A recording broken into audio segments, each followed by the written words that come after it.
Welcome back to doubt expert. जैसा कि आप सभी को पता है यूपी टेट का नोटिफिकेशन आ चुका है और फॉर्म्स भी आई होप सबने फिल कर दिए होंगे। जिसने नहीं किए हैं उसके लिए गाइडलाइंस हमने बताई हुई हैं। कोई डाउट आ रहा है तो आप कमेंट सेक्शन में लिख सकते हैं। तो आज की क्लास में हम आपके लिए लेकर आए हैं सोशल साइंस के इंपॉर्टेंट क्वेश्चन। तो देखिए यूपी टेट और सी टेट में सोशल साइंस के नाम से तो आएगा ही नहीं। किस चीज़ के नाम से आएगा? ईवीएस, है ना। ईवीएस के लिए ईवीएस के नाम से ये आएगा पोर्शन। तो आप इसमें ईवीएस के पेपर 1 में और सोशल साइंस के नाम से आएगा पेपर 2 में। तो आपको डाउट ना हो, मैंने दोनों ही चीज़ें इसमें मेंशन कर दी हैं। जो साथी पेपर 1 की तैयारी कर रहे हैं उसमें आपको ईवीएस के नाम से 30 मार्क्स का जो पोर्शन आता है उसके इंपॉर्टेंट क्वेश्चन हैं। और जो सोशल साइंस की यानी कि पेपर 2 की तैयारी कर रहे हैं और जिनका स्ट्रीम सोशल साइंस है, एसएस है, तो उनके लिए ये पेपर 2 में आएगा पोर्शन। ठीक है, तो ये पार्ट 2 है। इससे पहले पार्ट 1 हम लेके आए थे जिसमें हमने सारे इंपॉर्टेंट क्वेश्चंस कवर किए थे। आई होप सबने वो क्लास देख ली होगी। अगर नहीं देखी है तो आप जाकर प्लेलिस्ट से या फिर मैं आपको कमेंट सेक्शन में लिंक प्रोवाइड करा दूंगी, वहां से आप देख सकते हैं। चलिए स्टार्ट करते हैं। देखो ये क्वेश्चन आया था, ऋग्वेद में किस नदी का सर्वाधिक महत्व था? अभी मैं कोई सा पेपर देख रही थी और ये देखो मैंने क्वेश्चन कराया हुआ है। तो ये आया था सरस्वती नदी का सबसे ज्यादा महत्व था ऋग्वेद में। 4 वेद होते हैं। कौन कौन से 4 वेद हैं आप कमेंट सेक्शन में लिखकर बताएंगे। चलिए 15 क्वेश्चन हमने इसमें किए थे। अब 16 से शुरू करते हैं। उस वाली क्लास में हमने 15 किए थे। तो 16th क्वेश्चन है, भारत में तुर्क राज्य की स्थापना किसने की? देखिए जो भारत में तुर्क राज्य की स्थापना की थी मोहम्मद गौरी ने। सबको पता होगा कि मोहम्मद गौरी ने युद्ध किया था और किसको मार के गिराया था, है ना। कौन सी लड़ाई थी वो, उसका क्या नाम था, ये सब आप लिख के बताएंगे। तो भारत में तुर्क राज्य की स्थापना की थी मोहम्मद गौरी ने। नेक्स्ट क्वेश्चन है, भारत में मुस्लिम राज का संस्थापक किसे माना जाता है? देखो जो तुर्क राज्य था जब उसकी स्थापना की उसके बाद मोहम्मद गौरी ने ही मुस्लिम राज को की स्थापना की थी। तो इसलिए मुस्लिम राज का संस्थापक भी किसको माना जाता है? मोहम्मद गौरी को माना जाता है। ठीक है, मोहम्मद गौरी को ही मुस्लिम राज का संस्थापक माना जाता है। नेक्स्ट है, मोहम्मद गौरी को भारत में सर्वप्रथम किसने हराया था? देखिए जब मोहम्मद गौरी आया था तो उसको भारत में सबसे पहले गुजरात के राजा थे, उनका नाम था भीमद्वितीय। कौन थे? भीमद्वितीय। उन्होंने हराया था भीमद्वितीय। ये कहाँ के राजा थे? गुजरात के राजा।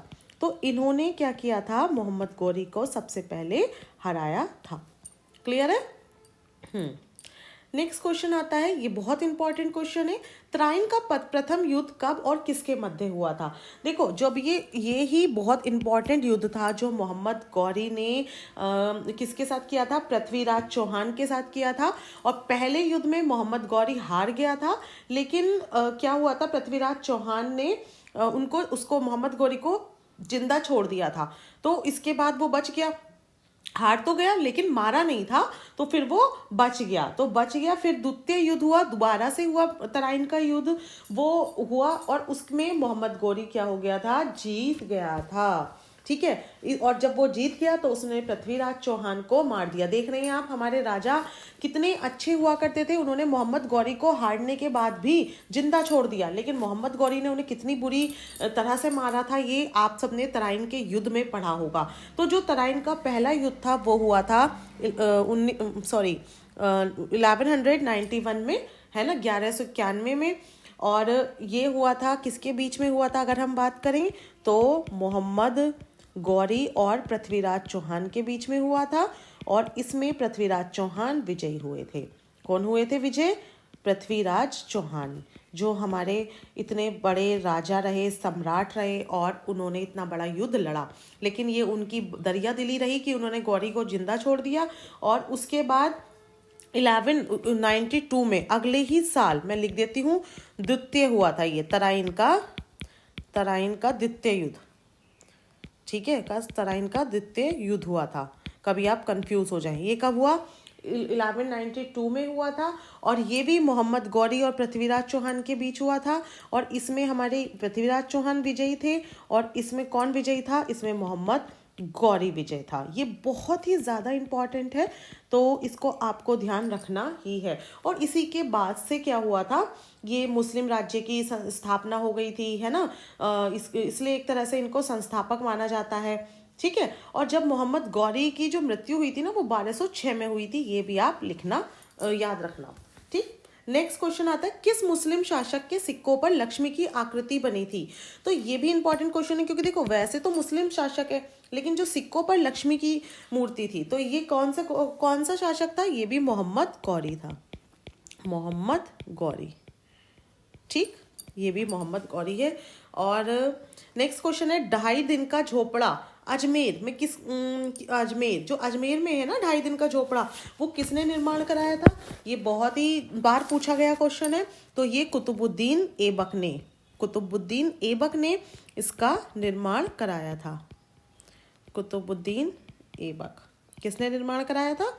कुतुबुद्दीन ऐबक ने 2.5 दिन का झोपड़े का निर्माण कराया था। याद रखना है, कुतुबुल इस्लाम दिल्ली में, वो भी कुतुबुद्दीन ऐबक ने ही बनवाया था। क्या था? कुतुब उल इस्लाम, ये भी किसने बनवाया था? कुतुबुद्दीन ऐबक ने। और जो कुतुबुद्दीन ऐबक है उनको गुलाम वंश का संस्थापक माना जाता है। किसका था? गुलाम वंश का संस्थापक, क्योंकि ये गुलाम थे, फिर ये इतने पावरफुल हो गए तो इन्होंने अपने वंश की ही स्थापना कर दी, तो इसलिए इन्हें गुलाम वंश का संस्थापक माना जाता है, कुतुबुद्दीन ऐबक को। अगर अभी तक आपने चैनल को सब्सक्राइब नहीं किया है तो जल्दी से डाउट एक्सपर्ट को सब्सक्राइब कर लीजिए। सीटेट एग्जाम में अपार सफलता के बाद अब हमने यूपी टेट की प्रिपरेशन स्टार्ट करी है, तो जो भी साथी अभी तक नहीं जुड़े हैं वो जुड़ जाएं और अपने फ्रेंड्स के साथ शेयर करें। और अपना, अगर आपको कोई भी चीज़ समझ नहीं आ रही है तो आप कमेंट में पूछ सकते हैं। हमारा व्हाट्सएप चैनल है, उसको आप ज्वाइन कर सकते हैं, जो डेडिकेटेड यूपी टेट के लिए चल रहा है। कोई भी डाउट है, किसी भी तरह की क्वेरी है, आप हमें व्हाट्सएप या टेलीग्राम चैनल पर पूछ सकते हैं या कमेंट सेक्शन में पूछ सकते हैं।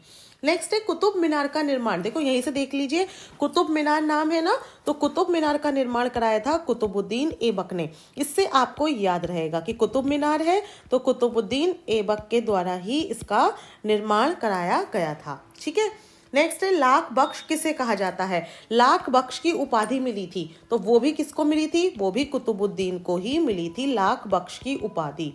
ठीक है। आपको ध्यान रखना है कि कुतुबुद्दीन ने बहुत इंपॉर्टेंट रोल प्ले किया था बहुत सारी चीज़ों में, इसलिए उनसे रिलेटेड काफ़ी सारे क्वेश्चंस बनते हैं, तो ध्यान से आपको फिल्टर करना है। तो लाख बख्श बहुत बार पूछा गया, लाख बख्श की उपाधि वेरी इंपॉर्टेंट है। तो ये भी किसको कहा जाता था? कुतुबुद्दीन ऐबक को ही लाख बख्श कहा जाता था। ठीक है। नेक्स्ट है, अच्छा ये फिर से आ गया है, कुतुब मीनार का निर्माण किसने प्रारंभ किया? फिर से पूछ लिया गया है, तो किसने? कुतुबुद्दीन ऐबक ने ही कुतुब मीनार का निर्माण किया था। प्रारंभ, एक चीज और ध्यान रखनी है, कुतुब मीनार का निर्माण प्रारंभ किया था कुतुबुद्दीन ऐबक ने, पूरी नहीं कराई थी। उसमें ऐसा था कि कुछ फ्लोर्स थे वो किसी और ने बनवाए थे। तो बहुत ध्यान से देखना है कि क्वेश्चन क्या पूछा जा रहा है। अगर प्रारंभ की बात पूछी जा रही है तो आपको कुतुबुद्दीन ऐबक ही लिखना है। ठीक है।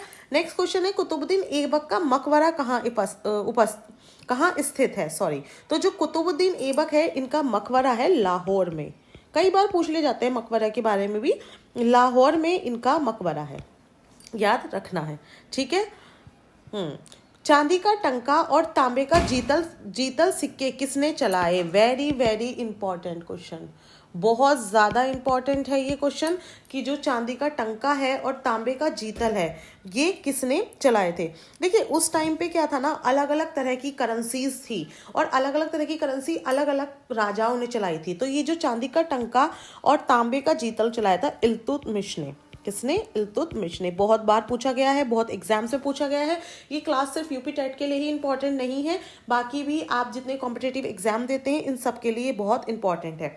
नेक्स्ट है, फिर दिल्ली को सर्वप्रथम राजधानी किसने बनाया? Very important. देखो दिल्ली पहले राजधानी नहीं हुआ करती थी, दिल्ली राजधानी बाद में बनी, तो ये किसने राजधानी बनाया था? ये भी इल्तुतमिश ने ही दिल्ली को सबसे पहले राजधानी बनाया था। ठीक है। तो ये क्वेश्चन भी इंपॉर्टेंट है। नेक्स्ट है, कुतुब मीनार की ऊंचाई कितनी है? तो जो कुतुब मीनार है इसकी ऊंचाई लगभग 288 फुट है। ठीक है, 288 फुट है लगभग कुतुब मीनार की ऊंचाई। दिल्ली की जो प्रथम महिला सुल्तान, ये तो मुझे लगता है आप सभी को पता होगा कि जो दिल्ली की महिला प्रथम सुल्तान थी महिला, सबने नाम सुना होगा, वो है रजिया सुल्तान। कौन थी? रजिया सुल्तान। बहुत ही ज़्यादा मतलब कह दो कि महिलाओं में इम्पॉर्टेंट है ये। अगर महिलाओं का सुल्तान के बारे में क्वेश्चन आता है तो काफ़ी इम्पॉर्टेंट है। तो रजिया सुल्तान दिल्ली की पहली महिला सुल्तान थी। नेक्स्ट क्वेश्चन है, रजिया का शासनकाल कितने वर्ष रहा? तो लगभग रजिया का शासनकाल रहा था 4 वर्ष। देखो इनकी भी बहुत अच्छी स्टोरी है कि इनके फादर ने कैसे इन्हें सुल्तान बनाया।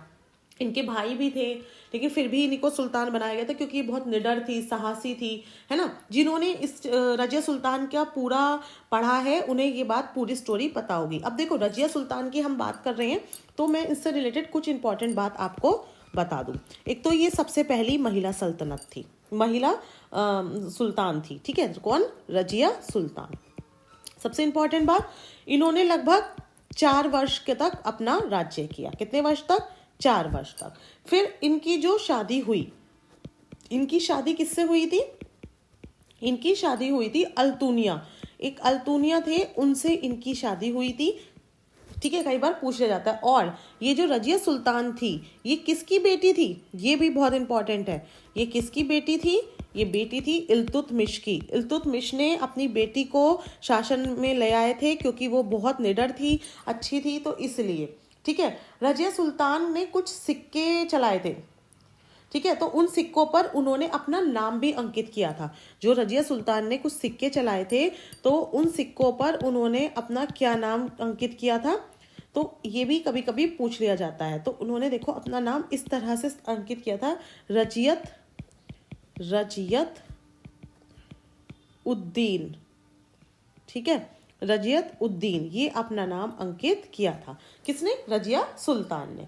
बात आ रही है समझ में? तो ये रजिया सुल्तान से रिलेटेड कुछ इंपॉर्टेंट क्वेश्चंस हैं जो बन जाते हैं कि वो किसकी बेटी थी? इल्तुतमिश की। अल्तुनिया से शादी हुई थी, अपने सिक्कों पर नाम रजियत उद्दीन चलाया था और लगभग 4 वर्ष उनका शासनकाल चला था। और ये पहली महिला सुल्तान थी। सबसे इंपॉर्टेंट बात ये है कि ये पहली महिला सुल्तान थी। आई होप आप सभी को समझ में आ रहा होगा।